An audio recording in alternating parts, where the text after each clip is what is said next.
Welcome, my friends, to the showdown between the Tomb Kings, who shall be led by ARKHAN the Black on foot, who's going to be hoofing it across this glorious desert. And today, guys, we face off against the Wood Elves, who shall be led by a Glady, and it looks like she's going to be on the Eagle.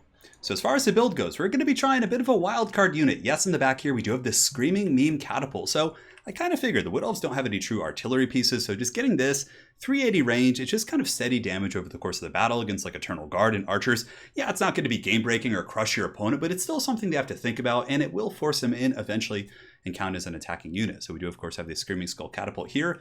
And aside from that, we have the actual good units in the form of Ushapti Greatbow, which I love in this matchup. 255 range, they can outrange Way Watchers, Deepwood Scouts, pretty good against cav play, so if they're coming in with Wild Riders or Sisters of Thorn, it gives you a lot of good focus fire against those threats here. So we do have the two Ushapti, and hopefully they'll be able to take out some of these Wood Elves. In the front line, it's going to be a combination of Skeleton Spearmen and Tomb Guard. So the Tomb Guard, pretty strong for sure. They can put up a good fight against Eternal Guard. War Dancers will be able to kind of cut through them relatively quickly, but I still think Tomb Guard are decent at holding the line in the front. So we're going to be trying those guys out here. I think we have two in total. Yeah, two. A couple spears on the flanks, two groups of Nehekar Horsemen, which are just a great choice. Yeah, they lose against Wild Riders, but for the cost, they're pretty good at pressuring archers. They're cheap, they're shielded, and with the support of some magic and missile fire from the Ushapti Greatbows, they can actually do pretty well against Wild Riders. Like, for example, if there's some Wild Riders coming in to fight them, you get your two Ushapti Greatbows, you focus it down, you use Fate of Buna, and they'll actually be able to win that fight at that point after a little bit of pressure, and then you just switch off and focus something else with the bows. So I had a little bit of gold left, so we got some regular Ushapti here for the front line, and I was like, you know what, we have some gold, let's get some mass units, because again, these guys can get crumbled by War Dancers and Wood Elf Rushes. I wasn't really sure what style ARKHAN wanted to play here, so I brought some Ushapti. I'm like, let's see how they do against War Dancers, and if he goes with Way Watchers, yeah, they'll get crumped, so, but then again, I can play more carefully with him if he does. But I did see he had Deepwood Scouts, who don't have the best AP value, so I was like, they'be they'll hold. So in the back, we have some sneaky snake cab. We have the halberds, and that's pretty much it, I think. ARKHAN the Black on foot. I actually meant him to put... I'm just like totally having a Porky Pig moment here. But hey, that's all, folks. I meant to put ARKHAN the Black on his chariot or on to deal with the infantry and stuff like that. But on foot, honestly, it's not going to be bad. He'll be a little bit tougher to goon. So there he is on foot, and a couple carrying out on the far side of the map, and that is pretty much it. Now, for Arrow's build, very, very cool stuff. He does have a couple of groups of the Deepwood Scouts, which I like that people are starting to kind of shift away from Way Watchers. It's tricky because so many people started to overcompensate for Way Watchers that if they don't bring them, it's like your opponent's build isn't going to be that good, right? So the Deepwood Scouts here still hit pretty hard, 23 missile damage, 180 range. Definitely not bad against like the lightly armored targets that have like 50 armor in that ballpark. And even through weight of fire, they can do okay against bigger constructs. He does have the Glade Lord with Prey of Anathrema, a front line of Eternal Guard with the Wardens of Sithril, the Wildwood Rangers here in the middle, and a couple of groups of War Dancers in support, as well as Sisters of Thorn. So a very aggressive build for sure. I was expecting a game of like cat and mouse, having to face off against like Way Watchers and making sure I don't get sniped. But man, a very, very different build here, which in a way caught me off guard. So here you can see the Deepwood Scout shooting in, going after Carrion. I'm trying to juke a little bit. You can see I'm dropping some moves, trying to waste some ammunition, and it looks like they are going to be able to dodge that volley. And here comes the Screaming Meme Catapult coming downtown, boys. And yeah, basically just missing. So that's kind of the story of the catapult so far. But you know what? We have a lot of time left. This is going to be a long, glorious battle.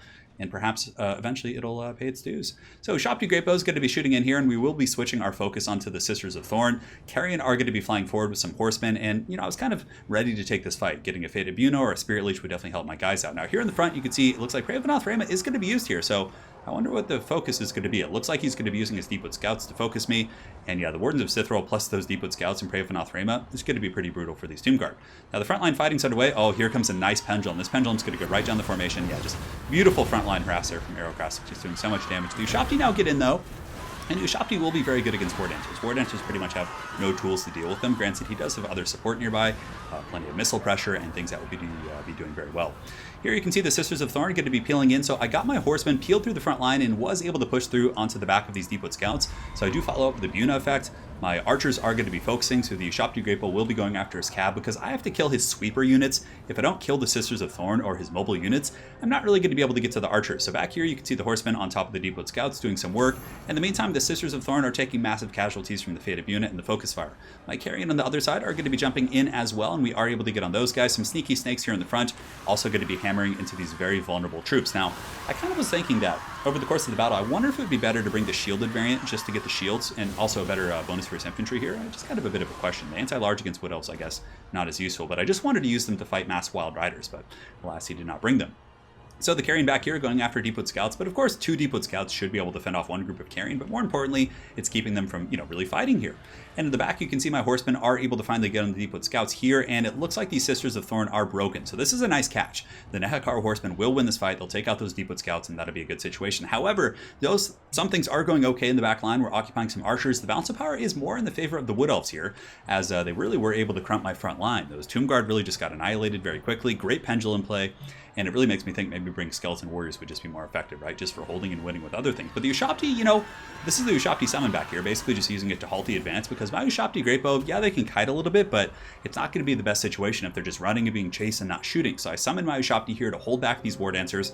And ARKHAN and the Ushabti are doing a pretty good job. My other Ushabti have crumbled. He had a ton of focus fire, was able to really butter me down. And here comes the meme catapult shooting in. It's up to a whopping 27 kills, so you know what? Not doing bad. He did also use his Prey of Anathrema right here on the Necropolis Knights with Halberds, who I did respond with Liber Mortis to try and prevent some of that damage, and I am able to get away here. So Spirit Leech is going to be going down on these War Dancers right here. Screaming Meme Catapult just shooting in. It looks like they shot 1 here and like 1 over there. That's kind of a weird thing.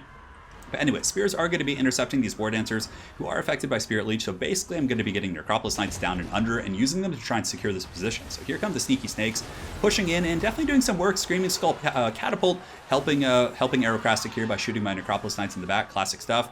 And the Ushabti Summon was able to hold the line and fend back some of those War Dancers. So pretty good stuff, while the Nehekar Horsemen on the backfield are able to finish off those Sisters and also chase down some Archers, but still, there's a lot of threats left. Balance of power has actually normalized a little bit, as ARKHAN the Black is just laying face down in the dirt here. He's going to be coming over here trying to snipe out this branch raid. So I was like, all right, maybe if I can Spirit Leech, get some good cab play, get my Ushabti Great Bow free, I would have a chance of kind of clawing my way back in this game. And the bounce power kind of indicates that. It's like creeping back towards the middle a little bit as these Necropolis Knights do pull back here, just trying to find an opportunity to come over here and peel. But yeah, the Eternal Guard are pretty quick. They have 33 speed. I guess it's not that quick, but 54 on the Ushabti Great Bow, so I'm just trying to create some distance wherever I can. ARKHAN the Black, in the meantime, is going to be going in, but he gets jumped by the bird. So the Glade Lord has come down. ARKHAN the Black is on foot, and Foot Lords typically are harder to goon. So he's going to be holding here. Staff of Nagash is active. We're going to be dropping a Skeleton Summon behind these guys, and my Sneaky Snakes with Halberds are charging in. So this is the moment I can get back in the game. If I can kill his Glade Lord or the Branch Wraith, or maybe both, that's going to be great. But it looks like the Glade Lord like punches the Branch Wraith out of the way. Did you guys see that? It's like, get out of the way! And in the process, actually saves the Branch Wraith and is able to get the Glade Lord back up in the sky. I don't know if that was my Sneaky Snake that did that, but it totally looked like the bird pushed it out of the way. So that was a pretty good opportunity. I think my Skeleton Summon was a little bit off.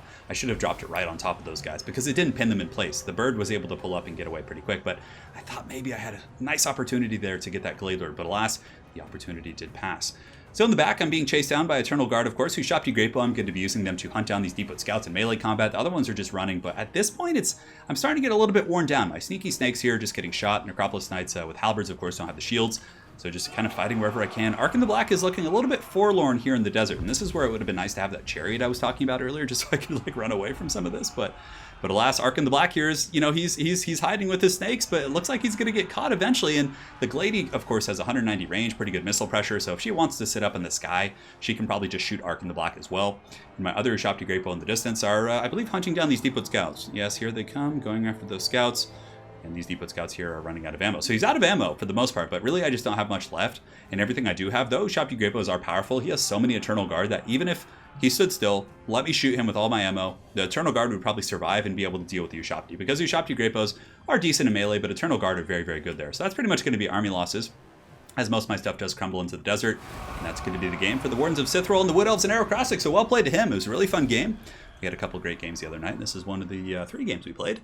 And yeah, it was fun trying the Screaming Meme Catapult. It did end up getting 64 kills, which really, I guess it's cheap and isn't bad, but I didn't have enough to deal with the bum rush. And I think in retrospect, just going a little bit, like I needed more anti-infantry stuff. I had carrying, I had horsemen to deal with like Way Watchers and like sort of mobile play, but I needed more to deal with the infantry. I was able to get them kind of low. You can see across the board, they're pretty beat up for the most part. The lords are beat up. It was a close fight, right? Like maybe had I been able to catch those guys at the end and finish off his lord, it could have been a different game because ARKHAN wouldn't have been getting sniped and things like that. But, he microed really well and was able to get away. And for the most of the game, I would say he was pretty well ahead. I was like kind of on my back foot.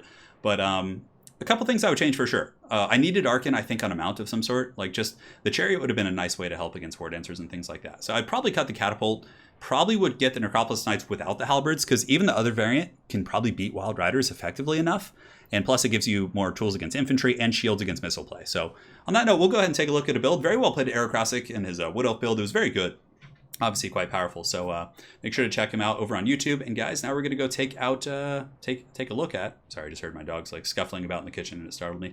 We're going to go take a look at a build for Tomb Kings that's slightly modified that I think would be pretty effective. So let's go here. Let's go here. Custom battles. Just a wild beast Wookiee just running in the lands here. So I still think ARKHAN's just like always good. And having him on a chariot, yeah, he's not as good of a duelist, but he's pretty slippery and 84 speed. He's going to be pretty good against like infantry. Like even against Eternal Guard in the late game, he will be able to cycle charge them and actually do some decent damage. I don't know about Tomb Guard. They're pretty good for sure. But maybe just like wider with skeletons and then some Tomb Guard on top of that. 2 Shop to your Great Bows I think is enough. I don't think you really need more than that. You could also go with Chosen of the Gods if you want to get more splash damage. Like this guy could be the single entity guy and this one could be like the splash damage guy. And I feel like you're going to get some pretty good value from there. So from here we get the Nekar Horseman. We definitely want some carrion. And now we have a lot of money to work with. I mean, because we cut some things. I definitely think you don't bring the Screaming Beam Catapult. I don't think you need the big Sphinxes. I think Ushapti Great Bow should be enough to deal with like a Forest Dragon with some Spirit Leech support. Granted, maybe bringing a little bit more. Yeah, so we probably need some spears. So let's cut one of these skeletons, get 2 skeleton spears here. And now we have a little bit of money to work with. Do we want to get some more anti-infantry stuff? We could go for like a Tomb Scorpion. But again, against Eternal Guard and things like that, it's not going to be super solid. Although maybe 1 Tomb Scorpion could be okay. Yeah, that's something, right? Because War Dancers will really struggle against this. And the Terror in the late game could be pertinent as well. And now, what do we want to get? Do we want to get like some Horsemen and things like that? We could get like more Skeleton Horsemen just for like mobility. I feel like something like this could be better for sure.